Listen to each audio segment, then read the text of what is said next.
క్రీస్తునందు ప్రియమైనటువంటి సహోదరి సహోదరులారా, ఈ పరిశుద్ధ దినమును ఆదివారమును ఆలయంలో కూడి వచ్చినటువంటి మీకందరికీ కూడాను యేసుక్రీస్తు నామములో శుభాలు వందనాలు తెలియజేస్తున్నాను. ఈ సమయంలో వాక్య ధ్యానం కొరకు చదువుకున్నటువంటి లేఖన భాగము కొరింథీయులకు రాసిన మొదటి పత్రిక 10వ అధ్యాయం 1వ వచనం నుండి 11వ వచనం వరకు చదువుకున్నాం. పౌలు ఇక్కడ అపొస్తలుడైన పౌలు కొన్ని ప్రాముఖ్యమైనటువంటి విషయాలను తెలియజేస్తూ ఉన్నాడు. అపొస్తలుడైన పౌలు చాలా ప్రాముఖ్యమైనటువంటి విషయాలను తెలియజేశాడు. సంఘాలకు అనేకమైనటువంటి పత్రికలు రాశాడు. తాను స్వయంగా వెళ్ళి వారికి బోధించి చెప్పాడు. యేసుక్రీస్తుని గురించి అనేక దేశాలలో ప్రకటించి సంఘాలను స్థాపించి ఆ సంఘములు ఆత్మీయంగా ఎదుగుతున్నాయా లేదా అనేటువంటి విషయాన్ని ఆయన దృష్టిలో ఉంచుకొని ఈ పత్రికలను కూడాను రాశాడు. సంఘం యొక్క ప్రధానమైనటువంటి ఉద్దేశము ఏమనగా, ప్రభు రాకడ కొరకు ప్రజలను అనగా విశ్వాసులను సిద్ధపరచటం. ప్రభు రాకడ కొరకు అనగా ఆయన వచ్చినప్పుడు ఆయనతో కూడా ఉండుటకు, నిత్య జీవంలోనికి వెళ్ళుటకు యోగ్యతను కలిగి ఉండునట్లుగా సంఘాన్ని కనిపెట్టుకొని ఉండటం. రెండవది, యేసుక్రీస్తును లోకానికి చాటి చెప్పటం. ఈ రెండు ప్రధానమైనటువంటి పనులు. మొదటిది సిద్ధపరచటం అని చెప్పుకున్నాం. సంఘమును సిద్ధపరిచి సిద్ధపాటులో కొనసాగేటట్లుగా చేయటం. ప్రభు వచ్చినప్పుడు మధ్యాకాశమునకు ప్రభువుని ఎదుర్కొనుటకు సిద్ధంగా ఉంచటం. ఈ క్రమంలో పౌలు అనేకమైనటువంటి ప్రాంతాలు తిరుగుతూ అనేకమైనటువంటి సంఘాలను స్థాపించి సంఘాలను బలపరిచి ప్రభు రాకడ కొరకు సిద్ధపరిచి ఆయన మళ్ళీ వారు ఎట్లా ఉన్నారా అనేటువంటి విషయాన్ని ఆయన తెలుసుకుంటూ వారిని బలపరుస్తూ ఉన్నాడు. అందులో భాగంగా కొరింథీయులకు రాసినటువంటి ఈ పత్రికలో ఆయన కొన్ని విషయాలను తెలియజేశాడు. 2 కొరింథీయులకు రాసిన పత్రిక 11వ అధ్యాయము 2వ వచనమును ఒకసారి మనము జ్ఞాపకం చేసుకుంటే చదివితే, దేవాసక్తితో మీ ఎడల ఆసక్తి కలిగి ఉన్నాను. ఎందుకనగా పవిత్రురాలైన కన్యకనుగా ఒక్కడే పురుషునికి అనగా క్రీస్తుకు సమర్పింపవలనని మిమ్మల్ని ప్రధానము చేసి, ఎవరిని? సంఘంలో ఉన్నటువంటి విశ్వాసులను ప్రధానం చేశాడంట. అంటే ఎంగేజ్మెంట్ చేశాడు. ఎవరికి? క్రీస్తుకు. సంఘాన్ని క్రీస్తుకు ప్రధానం చేశాడంట. ఎందుకనగా ఆయన వచ్చినప్పుడు పెళ్ళి కూతురిగా చూడటానికి. ప్రభు వచ్చినప్పుడు సంఘము పెళ్లి కుమార్తెగా అలంకరించబడి పెళ్లి కుమారుని తోటి నిత్య జీవములోనికి వెళ్ళటానికి పౌలు సంఘమును సిద్ధపరుస్తూ ఉన్నాడంట. ఎట్లాగా? పవిత్రురాలైనటువంటి కన్యకను పురుషునికి ప్రధానము చేసినట్లుగా పెళ్లి కుమారుని కొరకు సిద్ధపరుస్తారు. సిద్ధపరచడానికి మామూలుగా సిద్ధపరచడు. ప్రత్యేకంగా ఒక వ్యక్తిని పిలిపించి ఆ వ్యక్తి చేత పెళ్లి కుమార్తెకు అన్ని విధాలుగా బట్టల దగ్గర నుంచి ప్రతిదీ కూడాను పైనుండి కింద దాకా టాప్ టు బాటం చాలా శ్రద్ధ తీసుకొని సిద్ధపరుస్తారు. దేనికి? ఏం చేయడానికి?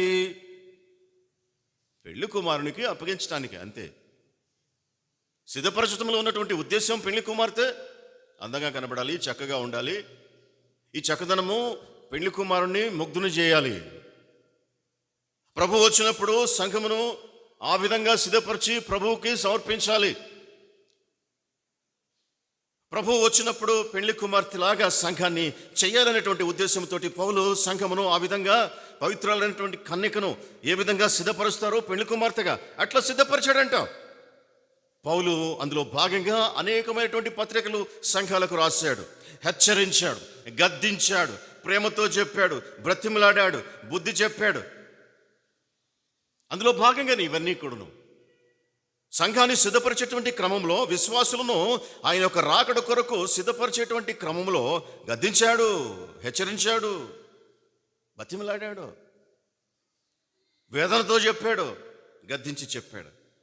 ఏ విధము చేతనైనను, 1 కొరింథీ 9:22 ఉంది, ఏ విధము చేతనైనను కొందరిని రక్షింపవలనని అందరికీ అన్ని విధముల వాడనై ఉన్నా. ఎట్లాగైనా సరే, ఏ విధము చేతనైనప్పటికీ కూడాను ప్రభువు వచ్చినప్పుడు సంఘము పవిత్రమైనటువంటి కన్యకలాగా ఉండాలి, పెండ్లి కుమారుని ఎదుర్కొని పెండ్లి విందుశాలలోనికి వెళ్ళాలి అనేటువంటి ఉద్దేశంతోటి ఏ విధము చేతనైనప్పటికీ కూడాను ఈ విధంగా సంఘాన్ని సిద్ధపరచాలి, ఎట్లయినా కానీ. అది ఆయన యొక్క టార్గెట్, లక్ష్యం. అది ఆయన లక్ష్యం. అందుకే ఆయన అనేకమైనటువంటి సంగతులను తెలియజెప్పేటువంటి క్రమంలో, సహోదరులారా ఈ సంగతి మీకు తెలియకుండా నాకు ఇష్టం లేదు అని అంటాడు. మనం చదువుకున్నటువంటి వాక్య భాగం 10వ అధ్యాయం 1 కొరింథీ 10:1, సహోదరులారా ఈ సంగతి మీకు తెలియకుండా నాకు ఇష్టం లేదు. ఎందుకు తెలియాలా వాళ్ళకి ఆ సంగతి? ఏ సంగతి అయినప్పటికీ కూడాను చాలా మార్లు, అనేక మార్లు ఈ మాట మాట్లాడతాడు. చాలా మార్లు అంటే 2 కొరింథీ 1:8 అంటాడు, మాకు తటస్థించిన శ్రమను గురించి మీకు తెలియకుండా మాకు ఇష్టం లేదు అని అంటాడు. 1 తెస్సలోనికీయులకు రాసిన పత్రిక 4వ అధ్యాయం 13వ వచనంలో నిద్రించుచున్న వారిని గురించి మీకు తెలియకుండా మాకు ఇష్టం లేదు అంటాడు. అంటే ఏంది? ఎందుకు ఆయనకు కొన్ని విషయాలు తెలియాలి అని ఆయన ఇష్టపడుతున్నాడు? సంఘానికి ఈ విషయం తెలియకుండా ఉండటం అనేటువంటిది నాకు ఇష్టం లేదు అని చెప్పి పలుమార్లు ఎందుకు ఆయన మాట్లాడుతున్నాడు అంటే, ఈ విషయాలను తెలుసుకున్నట్టు ద్వారా సంఘము ఇంకా బలంగా సిద్ధపడాలని, విశ్వాసులు ఇంకా ఇంకా లోతుగా తెలుసుకొని విశ్వాసంలో స్థిరపడాలని, ఇంకా పెళ్లి కుమార్తె అందంగా కనపడాలని, పెళ్లి కుమారుడు వచ్చినప్పుడు అపేక్షించినట్లుగా ఇంకా ఎక్కువగా సౌందర్యము కలిగి ఉండాలని పౌలు సంఘానికి అనేకమైనటువంటి అంశాలను గురించి రాస్తూ ఉన్నాడు, అనేకమైనటువంటి విషయాలను తెలియజెప్తున్నాడు. ఈ సంగతులు మీకు తెలియాలి, ఈ సంగతులు మీకు తెలియాలి, మీకు తెలుసుకొని విశ్వాసంలో బలపడాలి అంటున్నాడు. సహోదరులారా ఈ సంగతి మీకు తెలియకుండా నాకు ఇష్టం లేదు. కాబట్టి పౌలుకు ఉన్నటువంటి గొప్ప ఆ భారభరితమైనటువంటి మనస్సును ఈ అంశాలు తెలియజేస్తూ ఉన్నాయి. మనం చదువుకున్నటువంటి వాక్య భాగంలో కూడాను ఈ మాటే మాట్లాడుతూ అంటున్నాడు, ఈ సంగతి మీకు తెలియాలి. అదేమనగా మన పితరులందరూ మేఘము క్రింద ఉండిరి. మన పితరులందరూ మేఘము క్రింద ఉండిరి. ఈ మేఘము అనేటువంటి మాటను మనం పరిశీలన చేసినట్లయితే ఏంటిది ఈ మేఘము? ఎందుకు ఈ మేఘము క్రింద పితరులైనటువంటి ఇశ్రాయేలీలు వారు ఉన్నారు అనేటువంటిది ఆలోచించాలి. మేఘమునకు చాలా ప్రాముఖ్యమైనటువంటి అంశాలు లేఖనంలో ఉన్నాయి. మేఘం అంటే చాలా ప్రాధాన్యత సంతరించుకున్నటువంటి అంశం. మేఘము మామూలుగా మనకు కనబడేటువంటి, ఆకాశంలో కనబడేటటువంటి మేఘము అది ఏంటిదంటే ఆవిరి రూపంలో ఉన్నటువంటి నీరు, a visible mass of vapour. Cloud అంటే definition, a visible mass of vapour, నీటి ఆవిరితో కూడినటువంటి, గాలిలో తేలుతూ ఉన్నటువంటి సబ్స్టెన్స్ను మేఘం అని అంటారు. యాక్చువల్గా నీరు ఆవిరి రూపంలో ఉన్నప్పుడు కనపడదు. ఆవిరి రూపంలో ఉన్నటువంటి నీరు కనపడదు. అయితే మేఘం కనపడుతుంది. మేఘములో ఉండేది నీటి ఆవిరే అయినప్పటికీ కూడా మేఘము కనపడుతుంది. మేఘము బైబిల్ గ్రంథంలో దేవుని సన్నిధికి సాదృశ్యంగా కనబడతా ఉంది. దేవుడు అందులో ఉండి మాట్లాడాడు, అందులో ఆయన పయనించాడు, అందులో ఆయన సన్నిధిని ఉంచాడు, ఆయన ఉన్నాడు అనేటువంటి దానికి సాదృశ్యంగా అనేకమైనటువంటి లేఖనములు మనకు ఉన్నాయి. ఇశ్రాయేలుకు సంబంధించి నిర్గమకాండము 16వ అధ్యాయము 10వ వచనంలో ఈ విధంగా రాయబడి ఉంది. ఒకసారి చదువుతారు. నిర్గమకాండము 16వ అధ్యాయము 10వ వచనం.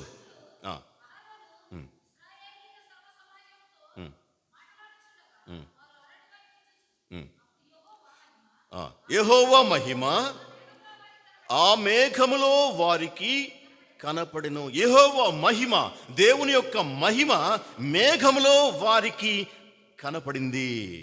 ఇశ్రాయేలీయులు యాక్చువల్గా ఇశ్రాయేలీయులు దేవుని చూచారు అని చెప్పి పలుమార్లు లేఖనములో రాయబడి ఉంది. దేవుని ఎట్లా చూస్తారు? మళ్ళా అదే లేఖనము మరొక చోట, ఏ మనుష్యుడు ఎప్పుడైనాను దేవుణ్ణి చూచి ఉండలేదు అని చెప్పి రాయబడింది. దేవుణ్ణి చూడలేదు ఏ మనిషి, చూసి బ్రతకడం చెప్పి రాయబడింది. మరి ఇశ్రాయేలీయులు ఏ విధంగా దేవుణ్ణి చూశారు? వారు మేఘమును చూశారు. మేఘములో ఆయన మహిమను చూశారు. మేఘములో ఆయన మహిమను చూసి దేవుణ్ణి చూసిన దానితో సమానంగా వారు ఎంచుకున్నారు. ఆయన ముఖమును చూచిరి అని చెప్పి రాయబడింది లేఖనంలో ఇశ్రాయేలీయుల గురించి. మోషే గురించి రాయబడినటువంటి అంశము నిర్గమకాండము 24:15 చదివినట్లయితే, మోషే కొండ మీదకి ఎక్కినప్పుడు ఆ మేఘము కొండను కమ్మెను. ఆ మేఘము కొండను కమ్మెను. మోషే కొండ మీదకి ఎందుకు ఎక్కాడు? దేవుడు రమ్మంటే ఎక్కాడు. ఎందుకు? దేవుడు మాట్లాడడానికి రమ్మన్నాడు. నేను మోషేతోటి ముఖాముఖ్య మాట్లాడతానన్నాడు. ఎట్లా మాట్లాడాడు? మేఘములో నుండి మాట్లాడాడు. 24:16 చదవండి. నిర్గమకాండం 24:16.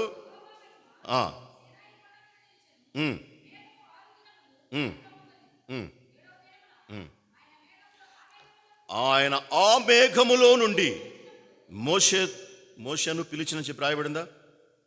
ఆయన ఆ మేఘములో నుండి మోషేతో మాట్లాడాడు. దేవుడు మేఘాన్ని కప్పుకొని మేఘములో ఉండి వారితోటి మాట్లాడాడు, వారికి కనపడ్డాడు. దేవుడు మేఘవాహనుడు. ఇశ్రాయేలుల ప్రయాణం గురించి ఆలోచించినట్లయితే, ఇశ్రాయేలు ప్రయాణం, ఈ మేఘం అనేటువంటి దాన్ని ఎందుకు ఇలా మేఘము, పితరులందరూ మేఘము క్రింద ఉండిరి అని చెప్పి రాయబడింది. ఎందుకు ఆ విధంగా రాశాడు అంటే, ఈ వివరాలు మనం తెలుసుకున్నప్పుడు ఈ మేఘమును గురించి మనకు డీటెయిల్స్ తెలుస్తాయి. ఇశ్రాయేలు ప్రయాణం గురించి మాట్లాడుకున్నట్లయితే మనము నిర్గమకాండము 40:37 వారి ప్రయాణ వివరాలు రాయబడి ఉన్నాయి. నిర్గమకాండం 40:37. ఇదే వారి ప్రయాణ పద్ధతి. ఆ మేఘము పైకి వెళ్ళని ఎడల అది వెళుదినం వరకు వారు ప్రయాణం చేయరు. మేఘము ముందుకు వెళ్తే వారి ప్రయాణము ముందుకు సాగింది. మేఘము ఆగిపోతే ఇశ్రాయేలీయుల ప్రయాణము ఆగిపోయింది.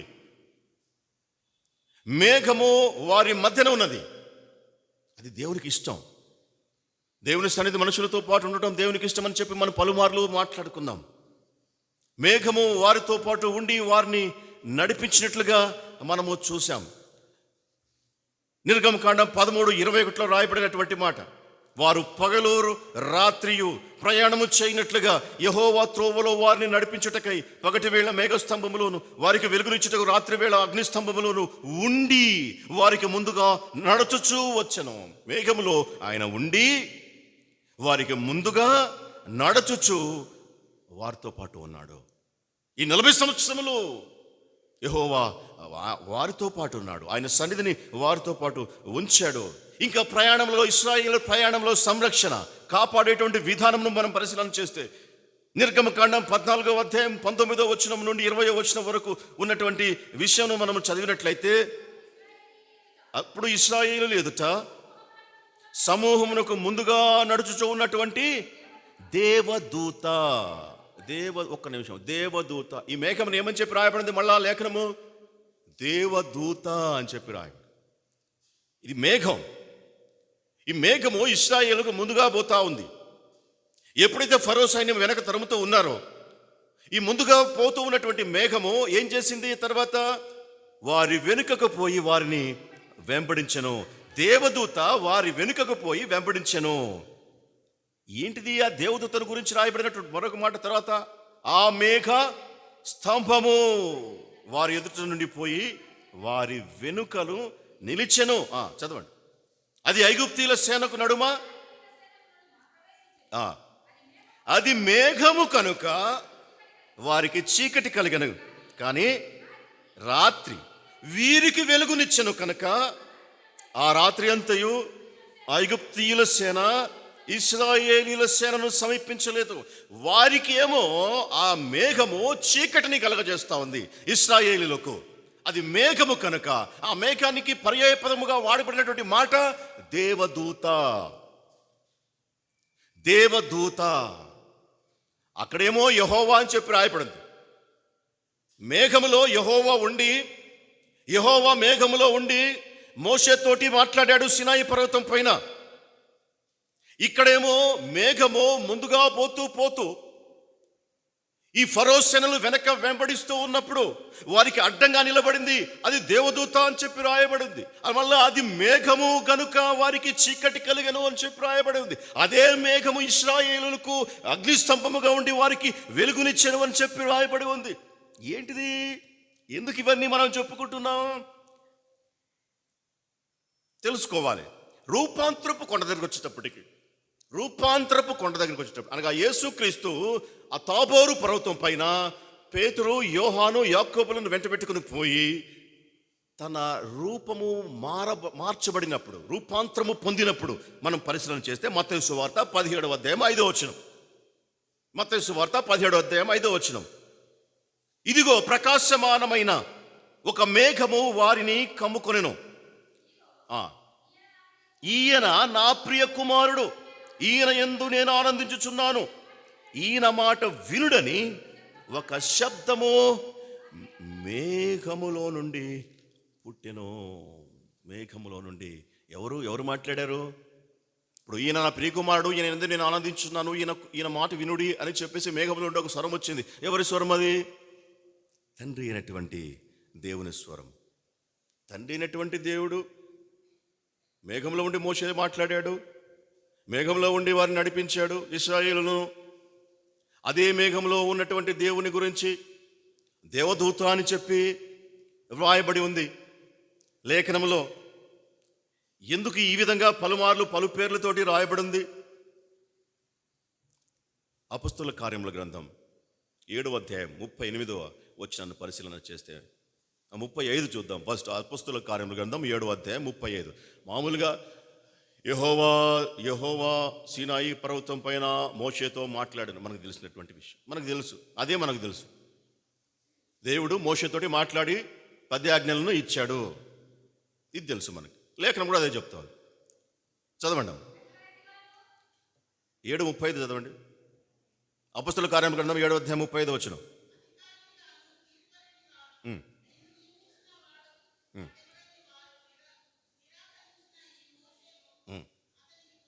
అతనికి పొదలో కనపడిన దేవదూత ద్వారా. ఇప్పుడు మండే పొదలో మోషేకు కనపడింది ఎవరో? మండే పొదలో మోషేతోటి మాట్లాడింది ఎవరో? దేవుడు కదా. అదే రాయబడింది. దేవుడు ఆ పొదలో ఉండి మోషే ఇది పవిత్రమైనటువంటి స్థలం అని నిర్గమకాండలో మనం చదువుతాం.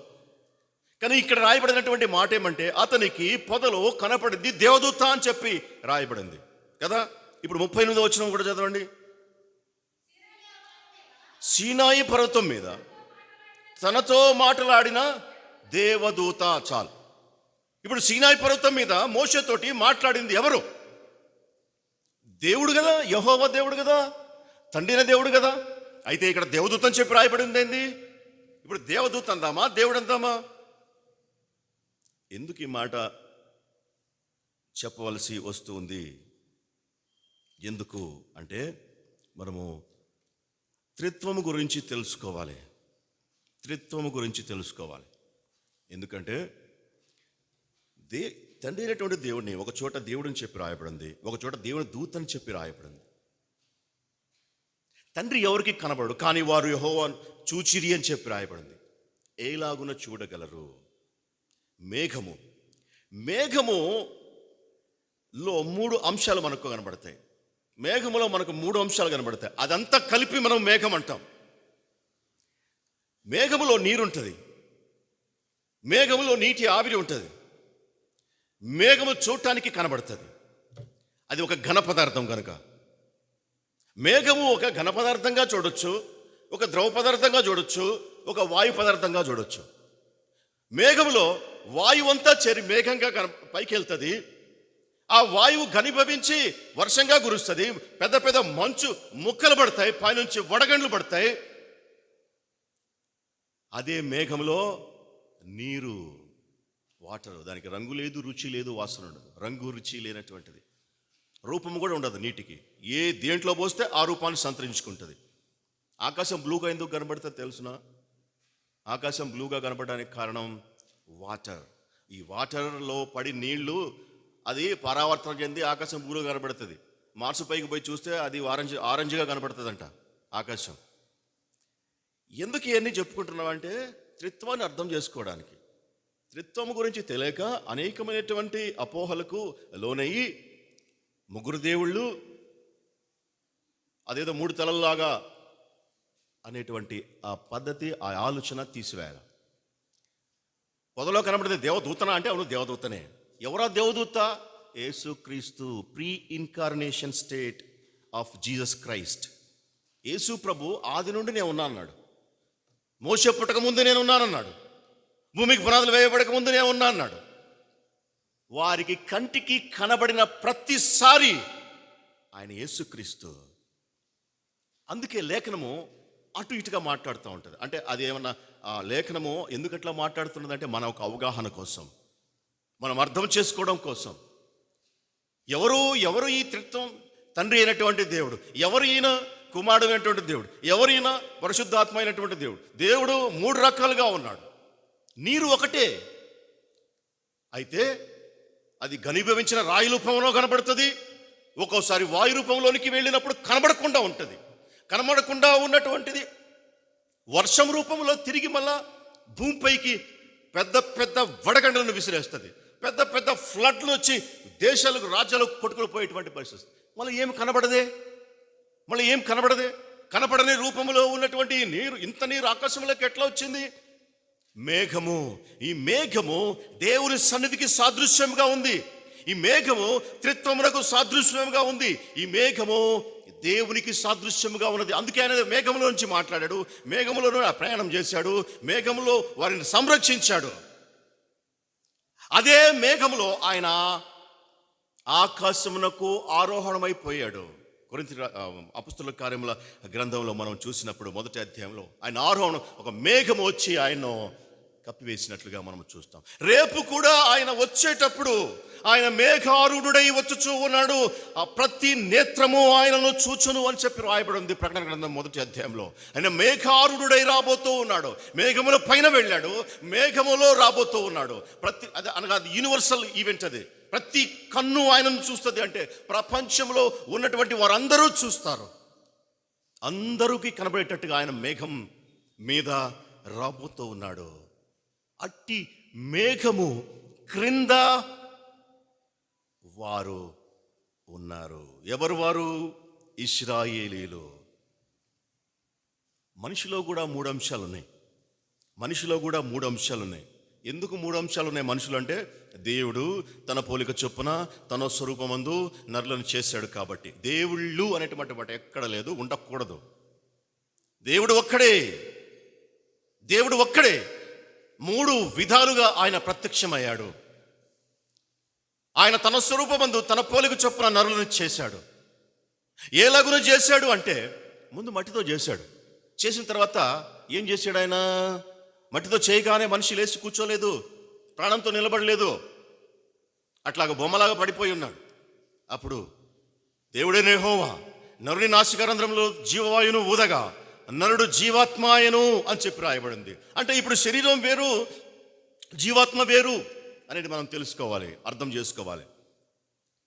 దానికి కొటేట్ చేస్తూ, దాన్ని సపోర్ట్ చేస్తూ లేఖనములు చాలా ఉన్నాయి. ఒకసారి మనం చూద్దాం. మొదటి దశలోనికి రాసిన పత్రిక 5వ అధ్యాయం 23వ వచనం చదవండి. మొదటి దశలోనికి రాసిన పత్రిక 5వ అధ్యాయం 23వ వచనం. ఎందుకంటే లేఖనం తెలియజేస్తూ ఉంది, మనము దేవుని పిల్లలమనే ఆత్మ తానే మన ఆత్మతో సాక్ష్యం ఇచ్చుచున్నాడు. రోమా 8:16లో మనం దేవుని పిల్లలమైతే దేవుని స్వరూపము, దేవుని పోలిక మనలో ఉన్నది. దేవుని త్రిత్వముగా ఉన్నప్పుడు మనలో కూడా అంశాలు ఏమైనా ఉన్నాయా అంటే లేఖనమే ఉన్నాయి అని చెప్పి తెలియజేస్తూ ఉంది. చదవండి. మొదటి దశలోనికి రాసిన పత్రిక 5వ అధ్యాయం 23వ వచనం.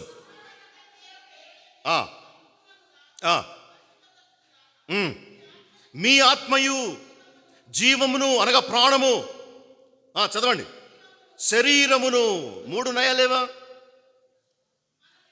చాలు, అవి 3 కావాల్సింది. మరి మీ ఆత్మయు, మీ జీవమును, మీ శరీరమును. 3 అంశాలను గురించి పౌలు ఇక్కడ మాట్లాడుతూ ఉన్నాడు. మానవుడు శరీరము కలిగి ఉన్నాడు, మానవుడు జీవము కలిగి ఉన్నాడు, అనగా ప్రాణము. మానవుడు శరీరము, ఆత్మ, ఈ మూడు ఉన్నాయి. ఆత్మ ఉంది, శరీరం ఉంది, జీవము ఉన్నది. ఈ 3 కలిసినప్పుడే సంపూర్ణమైనటువంటి మానవుడిగా, జీవము కలిగినటువంటి మానవుడిగా దేవుడు చూస్తాడు. ఈ 3 కలిసినప్పుడు, ఈ 3 ఒకటి లేకపోతే అనగా ఆత్మ లేకపోతే, ఆత్మ ఉంది, ప్రాణం ఉంది, శరీరం ఉంది. ఈ 3 ఆత్మ లేకపోతే మనం తెలుసు, మనం ప్రతిసారి చెప్పుకుంటాం, దేవుని దృష్టిలో వాడెవరు? చచ్చినవాడు. దేవుని దృష్టిలో మనిషికి ఒక పార్ట్ అనగా ఆత్మ, ఈ 3 భాగాల్లో ఒక భాగం లేకపోతే వాడు చచ్చినవాడు. శరీరం ఉంటుంది, శరీరంలో ప్రాణం ఉంటుంది, తిరుగుతూ ఉంటాడు, మాట్లాడుతూ ఉంటాడు, సాక్ష్యం ఇస్తూ ఉంటాడు, కలిసిపోతూ ఉంటాడు, ప్రార్థన చేస్తూ ఉంటాడు, తిరుగుతూ ఉంటాడు. కానీ ఆత్మ లేకపోతే దేవుని దృష్టిలో వాడు చచ్చినవాడు. అంటే ఆత్మ లేకుండా మనిషి తిరగొచ్చు, ఆత్మ లేకుండా మనిషి అన్ని పనులు చేయొచ్చు.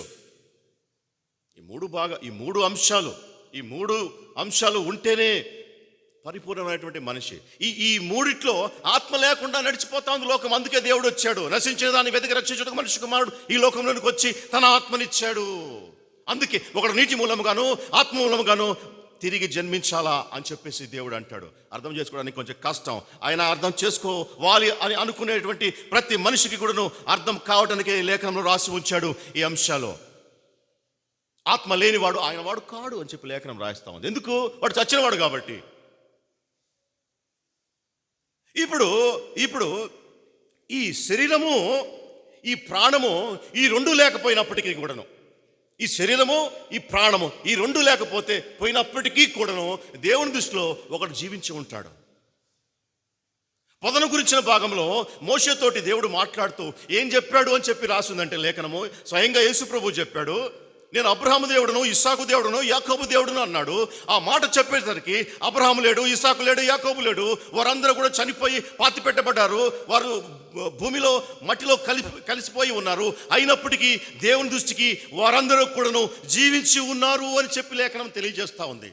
యేసు ప్రభు చెప్పాడు, ఆయన దృష్టికి వారందరూ జీవించి ఉన్నారు కాబట్టే నేను అబ్రహాము దేవుడును, ఇస్సాకు దేవుడును, యాకోబు దేవుడును అని చెప్పి ఆయన చెబుతూ ఉన్నాడు. శరీరం లేకపోయినప్పటికీ, ప్రాణం లేకపోయినప్పటికీ వారందరూ ఆయన దృష్టికి జీవించి ఉన్నారు. అందుకే యోబు భక్తుడు అంటాడు, నా శరీరము చీకిపోయినను నేను తిరిగి ఆయనను చూస్తాను. ఎట్లా చూస్తాం? కాబట్టి ఈ 3 అంశాలు కూడాను ప్రధానమైనటువంటిది. శరీరము, ఆత్మ, ప్రాణము లేదా జీవం. ప్రాణానికి మరొక పేరు జీవం. ఈ 3 ఉన్నప్పుడు ఒక పరిపూర్ణమైనటువంటి మనిషి. ఈ 3 కలిగి యేసు ప్రభు వచ్చాడు కాబట్టి ఆయన పరిపూర్ణమైనటువంటి మానవుడు అయినాడు. ఆయన దేవుడు శరీరం ధరించుకుని వచ్చాడు. కనపడినటువంటి వాడు, మేఘములో ఉన్నటువంటి వాడు. ఆవిరి రూపంలో ఉన్నటువంటి మేఘము కనపడుతుంది ఒక సమయానికి, కనపడేటువంటి మేఘము వర్షిస్తుంది ఒక సమయానికి, భూమిని తడుపుద్ది, భూమిని నింపుద్ది. అందుకే మేఘము దేవుని సన్నిధికి సాదృశ్యముగా ఉంది. శరీరము, ప్రాణము, ఆత్మ. హెబ్రీ రాసిన పత్రిక 4:12 కూడాను ఈ అంశాన్ని తెలియజేస్తూ ఉంది. హెబ్రీ రాసిన పత్రిక 4:12 వాక్యం గురించి తెలియజేస్తూ, వాక్యం ఎంత శక్తివంతమైనదే తెలియజేస్తూ, ఎందుకనగా దేవుని వాక్యము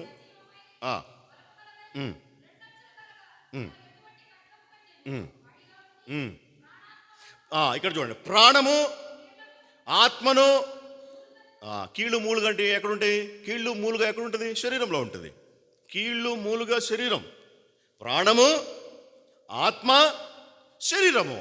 ఈ 3 కూడా ఇక్కడ మనకు కనబడుతూ ఉన్నాయి. దేవుని వాక్యము చేసేటువంటి పని ఏమనగా ప్రాణమును, ఆత్మను, శరీరములో ఉన్నటువంటి కీళ్ళు మూలుగలను విభజించినంత మట్టుకు దూరుచు అనేటువంటి మాటను మనం చూస్తాం.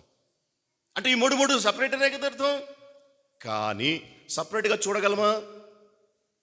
నాలో 3 ఉన్నాయి అనగలమా? నేను అంటే ఒకటని అర్థం, నేను అంటే నా శరీరము, నా ఆత్మ, నా ప్రాణం, ఈ మూడు కలిస్తేనే నేనవుతా.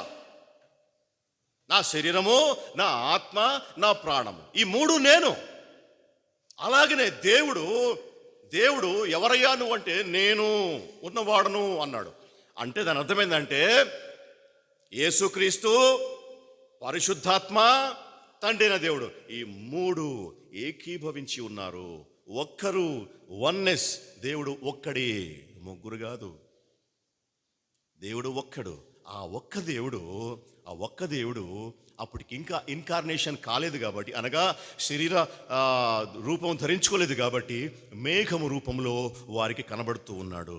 మేఘము దేవుని సన్నిధికి సాదృశ్యముగా ఉన్నది. వారందరూ కూడాను మేఘము క్రింద ఉండిరి. ఎవరు వారు? మన పితరులు. మేఘము క్రింద ఉన్నారు. అందుకే వారు సంరక్షించబడ్డారు, అందుకే వారు కాపాడబడ్డారు, అందుకే వారు కానానుకు వెళ్ళగలిగారు. ఎందుకు? మేఘము క్రింద ఉన్నందుకు. మేఘము క్రింద ఉన్నందుకు. చాలామంది మేఘం పైన కూడా ఉండడానికి ప్రయత్నం చేస్తారు. చాలామంది మేఘం పైకి ఉండాలని ఇష్టపడతారు. మేఘము పైన ఉండేటువంటి వారు ఎట్టివారో మనకి ఇక్కడ రాయబడి ఉంది. హెబ్రీ రాసిన పత్రిక 12:16లో మేఘము క్రింద కాకుండా మేఘము పైన ఉండాలి అనేటువంటి ఆశ కలిగినటువంటి వారు హెబ్రీ 12:16లో రాయబడింది. అమ్మ చదవండి. తన జ్యేష్ఠత్వపు హక్కును ఒక పూట కూటి కోసం జ్యేష్ఠత్వపు హక్కును అమ్మివేసినటువంటి ఏశావు భ్రష్టుడు, ఏశావు వ్యభిచారి. ఇటువంటి వారు మేఘమునకు పైన ఉండడానికి ఇష్టపడేటువంటి వారు. అటివారు ఆశీర్వాదం ఒకవేళ పొందగోరినప్పటికీ కూడాను అది వారికి దొరకదు. ఏమని రాయబడి ఉంది? ఆశీర్వాదం పొందగోరి కన్నీళ్లు విడిచుచు దానికోసము శ్రద్ధతో వెతికినను మారు మనసు పొందే అవకాశము దొరకక విసర్జించబడను. ఇటివారు మేఘము క్రింద ఉండువారు కాదు. మేఘము క్రింద ఉండేటువంటి వారికి రక్షణ ఉంది, భద్రత ఉంది, జీవం ఉంది, సంరక్షణ ఉంది, శత్రువు నుండి కాపాడబడతారు. ఐగుప్తీయులు తరంకొస్తూ ఉన్నప్పుడు ఆటోమేటిక్గా ఆ ముందు వెళ్తున్నటువంటి మేఘం వెనక్కి వచ్చింది. వెనక్కంటే ఇశ్రాయేలు వెనక భాగంలో కప్పింది. వీళ్ళ యువతలకు రానియలేదు. ఎందుకంటే వారు మేఘము క్రింద ఉన్నారు కాబట్టి. మేఘము క్రింద ఉండటం నేర్చుకోవాలి. ఇంకా మేఘం పైన ఉండాలని ఇష్టపడే యూదా పత్రిక 11వ అధ్యాయం, యూదా పత్రిక 11వ అధ్యాయం ఒకసారి చదవండి. అయ్యో వారికి శ్రమ, వీరు మేఘముకు బయట ఉండేటువంటి వారు. వారు కయీను నడిచిన మార్గమున నడిచిరి, బహుమానము పొందవలెనని బిలాము నడిచిన తప్పు త్రోవలో ఆతురముగా నడిచిరి. కోరహు చేసినట్లు తిరస్కారము చేసి నశించిరి. వీరు మేఘమునకు ఆవలి వైపున ఉన్నటువంటి వారి క్రింద లెక్క. అందుకే వారు నశించిపోయారు. మేఘమునకు ఆవలి వైపున ఉన్నటువంటి ఐగుప్తీయులు ఏమైపోయినారు? సముద్రంలో పడి నశించిపోయినారు. వారు మేఘమునకు ఆవల ఉన్నారు. మేఘము క్రింద ఉండేటువంటి వారు ఏమైపోయినారు? మేఘము క్రింద ఉన్నటువంటి వారు సముద్రమును సురక్షితముగా దాటుకొని బయటికి వెళ్ళిపోయినారు. మేఘమునకు ఆవల ఉన్నటువంటి వారు సముద్రంలో పడి చనిపోయినారు, నశించిపోయారు. అదే ఇక్కడ తెలియజేస్తా ఉన్నారు. తిరస్కారం చేసి నశించిరి. వీరు నిర్భయముగా మీతో సుభోజనము చేయిచు తమ్మును తాము నిర్భయముగా పోషించుకొనుచు మీ ప్రేమ బిందులలో దొంగబెట్టలుగా ఉన్నారు. వీరు గాలి చేత ఇటు అటు కొట్టుకుని పోవు నిర్జల మేఘములుగాను. నిర్జల మేఘములు చూడండి, మేఘాల్లో రకాలు ఉంటాయని చెప్పి రాయబడతాం. నిర్జల మేఘాలు ఏం లాభం? ఎందుకు? ఇందాక మనం ప్రాణం లేనటువంటి మనుషులని చెప్పు. మనుషులు ఉంటారు, ప్రాణంతో ఉన్నట్టుగానే ఉంటారు, మాట్లాడుతూ ఉంటారు, అన్నీ బాగానే ఉంటాయి, కానీ వాళ్ళలో ఆత్మ ఉండదు. దేవుని దృష్టికి వారు సచ్చినటువంటి వారు. వీరు కూడా మేఘముల్లాగా ఉన్నారు. ఇది కూడా మేఘమే, ఇది కూడా వర్షిస్తుంది, ఇది కూడా మంచిది, ఇది కూడా బాగుంది, కానీ అందులో నీరు లేదు. నీరు, ఉదక స్నానము, నీరు, వాక్యం, నీరు లేదు. వారు నిర్జలమైనటువంటి మేఘములు. కాయలు రాలి ఫలములు లేక 2 మార్లు చచ్చి వేళ్లతో పెళ్ళగింపబడిన చెట్లుగాను ఉన్నారు. వీరు మేఘమునకు ఆవల ఉన్నటువంటి వారు. వీరైతే అనగా మన పితరులు అనగా ఇశ్రాయేలీయులు విశ్వాసులకు తండ్రి అయినటువంటి అబ్రహాము సంతానము వారైతే మేఘము క్రింద ఉన్నారు. కాబట్టే వారు అందరూ సముద్రములో నడిచిపోయిరి. వారందరూ సముద్రంలో నడిచిపోయిరి. ఎందుకని? మేఘము క్రింద ఉండబట్టి. ఒకవేళ నీకు సముద్రం లాంటి సమస్యలు రావచ్చు, సముద్రం లాంటి అనారోగ్యం రావచ్చు. అయినప్పటికీ కూడాను మేఘము క్రింద ఒకడు ఉన్నట్లయితే సముద్రంను వారు ఏ విధంగా దాటి నడుచుకుంటూ పోయారో ఆ విధంగా దేవుడు మనల్ని కూడా తీసుకుపోతాడు. ఆయన క్రింద ఉండటం నేర్చుకోవాలి. ఆయన బలమైన రెక్కల క్రింద మీరు దాగి ఉండుడి అని చెప్పి లేఖనం తెలియజేస్తూ ఉంది. తగిన సమయం మందు దేవుడు మిమ్మును హెచ్చించులాగన ఆయన బలమైనటువంటి చేతుల క్రింద దీన మనస్కులై మీరు ఒదిగి ఉండాలి. రెక్కల పైన ఎక్కుతా నేను పైకి పోతా అంటే ఐగుప్తీయులు నశించిపోయినట్లుగా మనము నశించిపోతాం. ఆయన రెక్కల క్రింద, ఆయన మేఘము క్రింద నడిచి వారు సముద్రంలో వెళ్ళారు. అందరూ మోషేను బట్టి మేఘములోను సముద్రములోను బాప్తిస్మము పొందిరి. బాప్తిస్మం అంటే మనకు తెలిసినంత వరకు నీళ్లలో ముంచటం, లేదా ఇంకా వేరే వాళ్ళు చేస్తారు నీళ్లతో చిలకరించడం, ఏదో రకరకాల అవి మనకు అవసరం లేదు. బాప్తిస్మం అంటే మనకు తెలిసింది నీళ్లలో ముంచటం బాప్తిస్మం. అయితే ఇక్కడ చెప్పబడినటువంటి విషయం ఏమంటే అందరూ మోషేను బట్టి మేఘములోను సముద్రములోను బాప్తిస్మము పొందిరి. యేసు ప్రభు నికోదేముతో వచ్చి చెప్తాడు. నికోదేము వచ్చినప్పుడు యేసు ప్రభు చెప్తాడు. ఏమని చెప్తాడు? ఒకడు నీటి మూలముగానో ఆత్మ మూలముగానో తిరిగి జన్మించాలి, అప్పుడు వాడు పరలోక రాజ్యమును చూడలేడు. నీటి మూలముగాను ఆత్మ మూలముగాను తిరిగి ఒకడు జన్మించాలా అని చెప్పి నికోదేముతో యేసు ప్రభు చెప్తాడు. ఇక్కడ ఏం రాయబడినట్టు మేఘములోను సముద్రములోను బాప్తిస్మం పొందిరి. మేఘంలో దేవుని సన్నిధి ఉంది, మేఘంలో దేవుని ఆత్మ ఉంది, సముద్రంలో నీళ్లున్నాయి. ఒకడు నీటి మూలముగాను ఆత్మ మూలముగాను తిరిగి జన్మిస్తేనే వాడు పరలోక రాజ్యము చేరలేడు. ఇది బాప్తిస్మం గురించి యేసు ప్రభు మనకిచ్చినటువంటి డెఫినేషన్. దాన్ని పితరులు కూడాను పొందారు. వారు మేఘము క్రిందను మేఘములోను సముద్రములోను బాప్తిస్మము పొందారు. మంచిది, చాలా సంతోషం. వారందరూ మేఘము కింద ఉన్నారు కాబట్టి సంరక్షించబడ్డారు. ఐగుప్తును దాటారు, సముద్రంను దాటారు. సముద్రంను దాటేటప్పుడు వారు బాప్తిస్మము తీసుకున్నారు. వారందరూ కూడాను బాప్తిస్మం తీసుకున్నారు. అందరూ కూడాను ఆత్మ సంబంధమైన ఒకే ఆహారమును భుజించిరి. అందరూ కూడాను ఒకే సంబంధమైనటువంటి ఆహారం భుజించారు. అనగా అందరికీ దేవుడు ఆ దినమున ఆకాశం నుండి మన్నాను కురిపించాడు. ప్రతి దినము వారి కొరకు ఆకాశం నుండి మన్నా కురిసింది. ఆ మన్నాను ప్రతి ఒక్కరూ తింటూ ఆ ప్రయాణంలో ముందుకు సాగారు. దేవుడు ఇచ్చినటువంటి ఆహారం, అందరూ కూడాను ఒకే ఆహారం భుజించారు. ఆత్మ సంబంధమైనటువంటి ఒకే ఆహారం. మనము కూడాను అందరము బాప్తిజం తీసుకున్నాం, నీటి బాప్తిజం తీసుకున్నాం, అందరము తీసుకున్నాం ఒకే నామంలో, తండ్రి కుమార పరిశుద్ధాత్మ త్రియేక దేవుని నామంలో.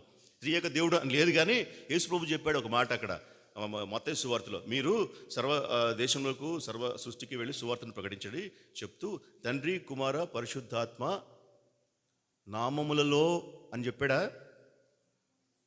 నామములో, తండ్రి కుమార పరిశుద్ధాత్మ నామములో.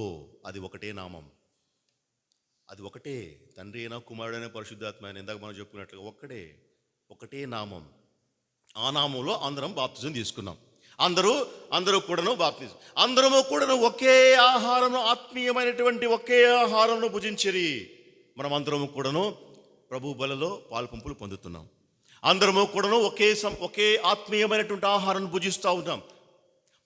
ఒక నెలకు 2 మార్లు ఒకే బలలోనిది తీసుకుంటున్నాం, ఒకే పాత్రలోని తీసుకుంటున్నాం. ఒకే ఆత్మ సంబంధమైనటువంటి ఆహారం మనం భుజిస్తూ ఉన్నాము. మనకు ఇశ్రాయేలులకు దగ్గర సారూప్యతలు ఉన్నాయి. ఇశ్రాయేలీలకు మనకు వారి యాత్రలో, మన జీవన యాత్రలో దగ్గర సంబంధాలు ఉన్నాయి. అందరము కూడా ముందుకు వెళుతూ ఉన్నాం. మంచిది. అందరూ ఆత్మ సంబంధమైనటువంటి ఒకే ఆహారాన్ని భుజించిరి. అందరూ ఆత్మ సంబంధమైన ఒకే పానీయమును పానము చేసిరి.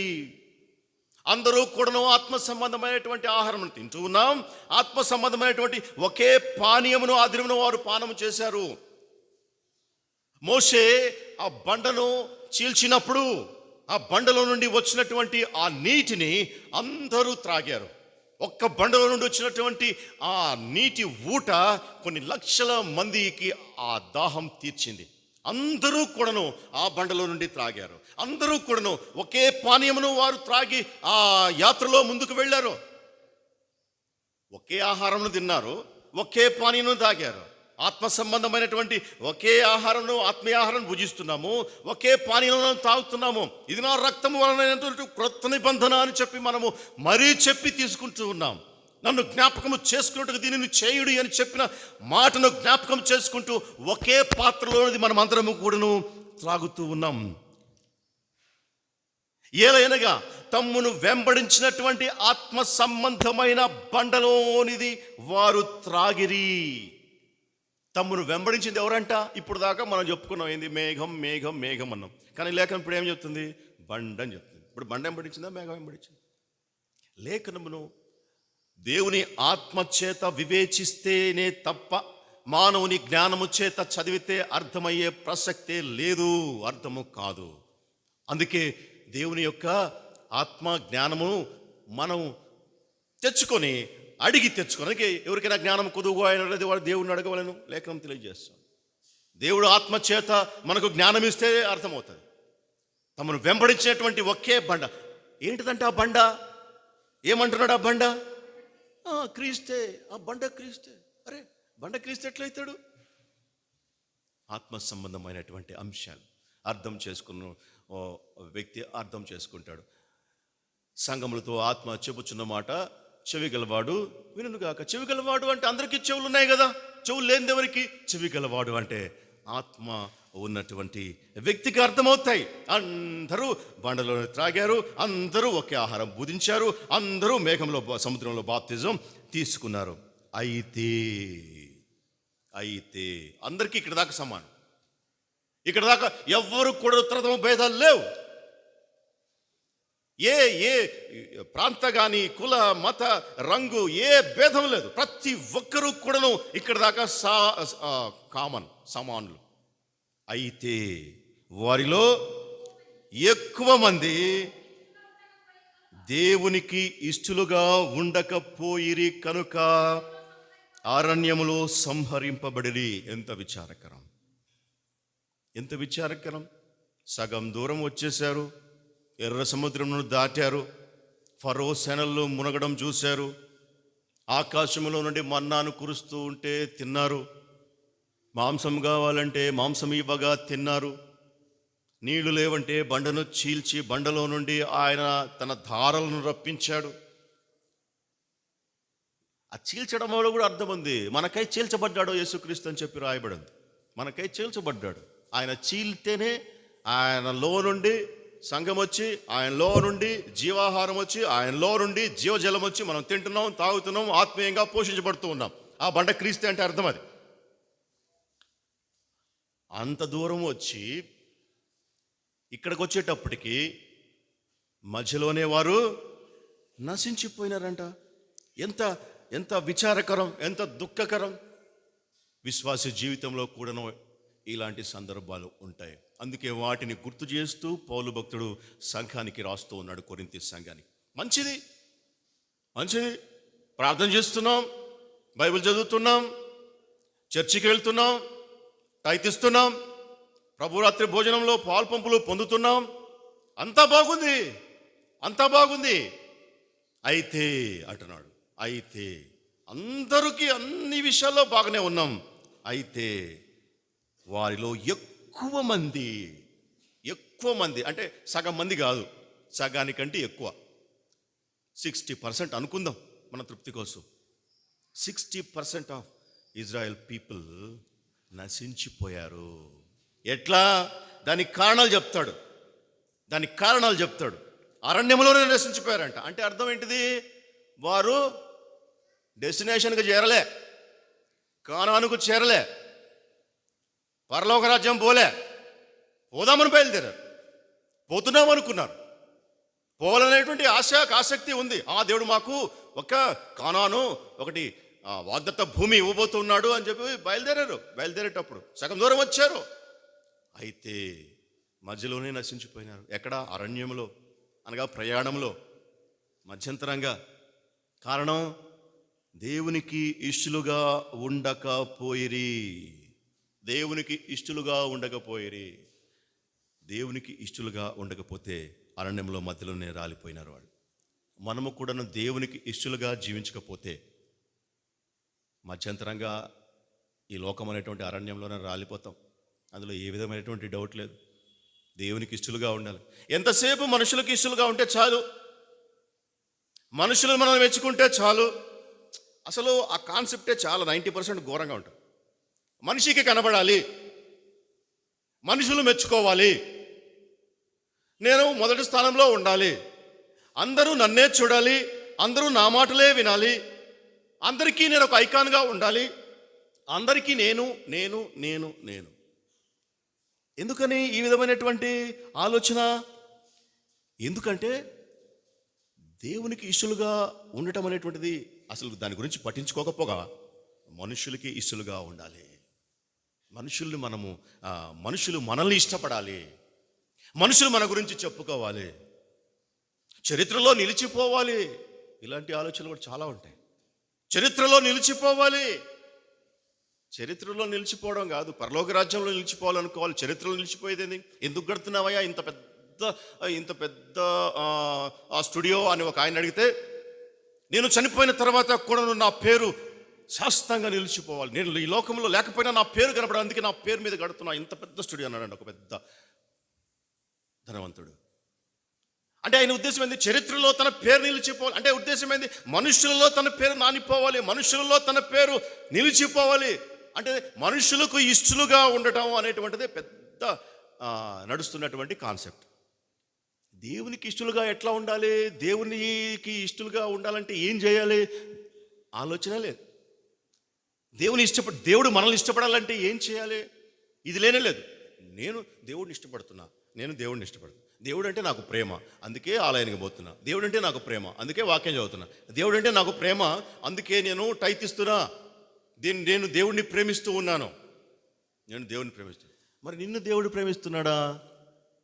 నిన్ను దేవుడు ప్రేమిస్తున్నాడు. ప్రేమిస్తున్నాడు. ప్రేమించే నా కోసం ఈ లోకంలోకి వచ్చాడు, ప్రేమించే నా కోసం శిలువలో మరణించాడు. దేవుడు నన్ను ప్రేమిస్తున్నాడు.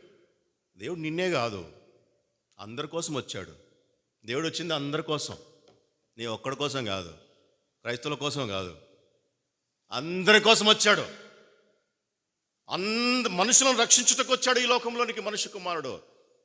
అది అందరికీ వర్తిస్తుంది ఆ మాట, నీకొక్కడికే కాదు. అయితే నీకొక్కడికే వర్తించాలంటే ఏం చేయాలా? దేవునికి ఇష్టడుగా ఉండటానికి ప్రయత్నం చేయాలా? దేవునికి ఇష్టడుగా ఉండటానికి ప్రయత్నం చేయాలి. అలాగున చేసినప్పుడు అరణ్య యాత్రలో రాలిపోకుండా, నశించిపోకుండా గమ్యస్థానానికి మనం వెళ్తాం. దేవుని చిత్తమైతే ఇక ఎందుకు కారణాలు, ఏ విధంగా ఇష్టలుగా ఉంటాం, వారు ఏం ఆశించారు, వారు ఏం చేశారు, ఎందుకు నశించిపోయారు, ఎందుకు నాశనం అయిపోయారు, ఎందుకు దృష్టాంతములుగా ఈ వాక్యములు మన కొరకు రాయబడి ఉన్నాయనేటువంటి విషయాలను చూద్దాం. వచ్చే అవతలి వారము ఈ విషయాలని మనము ధ్యానం చేద్దాం. అప్పటి వరకు పరిశుద్ధాత్మ దేవుడు మనకందరికీ తన యొక్క కాపుదల, భద్రత, సంరక్షణ అనుగ్రహించి కాపాడునుగాక. ఆమెన్. ప్రార్థన చేద్దాం. ప్రేమ నమ్మకము కలిగిన మా పరమ తండ్రి, స్తోత్రములు నాయన, స్తోత్రములు తండ్రి. ఈ జీవనయాత్రలో మీరు మాకు తోడుగా ఉండి మేఘం వలె మమ్మలను కప్పి బండలో నుండి నీళ్ళు ఇచ్చినట్లుగా మాకు మీ యొక్క జీవజలములను ఇచ్చి, జీవాహారమును ఇచ్చి సంరక్షిస్తూ కాపాడుతూ, మా శత్రువుల నుండి కాపాడుతూ, సముద్రంలో వచ్చినప్పుడు సముద్రంలో చీల్చి ఆర్యన నేల మీద నడిపించుకుంటూ తీసుకుని వెళ్తూ ఉన్నందుకు స్తోత్రములు చెల్లిస్తున్నాం నాయన. మేమందరము కూడా ఒకే బండలను తాగుతున్నాం, ఒకే ఆహారం భుజిస్తున్నాం, ఒకే ఆత్మలో బాప్తిజం తీసుకున్నాం. అయితే మా యొక్క గమ్యస్థానాలు ఆయన ప్రభువా మరి ఒకే చోటికి ఉండేటట్లుగా మమ్మల్ని అందరినీ మీ కృపలో జ్ఞాపకం చేసుకున్నామని, ఆ విధంగా ఉండుటకు మేము మీకు ఇష్టలుగా ఉండుటకు మేము ప్రయత్నం చేయనట్లుగా మమ్మల్ని బలపరచమని వేడుకొనొచ్చు. మా ప్రభువును ప్రియ రక్షకుడైన యేసుక్రీస్తు పరిశుద్ధ నామములో ప్రార్థించి వేడుకొనొచ్చు ఉన్నాం తండ్రి. ఆమెన్.